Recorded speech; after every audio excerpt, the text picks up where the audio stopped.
બનાસકાંઠાના પાલનપુરમાં માર્ગ સલામતી માસ અંતર્ગત ટ્રાફિક પોલીસ અને આરટીઓ વિભાગે એક અનોખી પહેલ શરૂ કરી। શહેરના વ્યસ્ત એરોમા સર્કલ પર વાહન ચાલકોને રોકી દંડ ફટકારવાના બદલે તેમને ગુલાબના ફૂલ આપી ટ્રાફિક નિયમોની સમજ અપાઈ।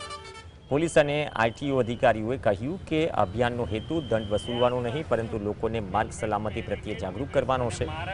હેલ્મેટ પહેરવું, સીટ બેલ્ટ બાંધવી, ટ્રાફિક નિયમોનું પાલન કરવું જીવન માટે જરૂરી છે, તે સંદેશ પ્રેમપૂર્વક અપાઈ રહ્યો છે।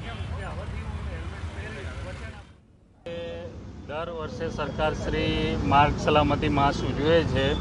એના અનુસંધાને આજે ગુલાબ વિતરણનો કાર્યક્રમ રાખેલો છે અને જાગૃતિ એ ફેલાવવામાં આવે છે કે દરેક ટુ વ્હીલર ચાલક અને ફોર વ્હીલર ચાલક સીટ બેલ્ટ અને હેલ્મેટ પહેરીને જ નીકળે એ માટેની જાગૃતિનો આજનો કાર્યક્રમ છે અને આખા માસ દરમિયાન આવા કન્ટિન્યુઅસ કાર્યક્રમો જનજાગૃતિના ચાલુ જ રહેશે।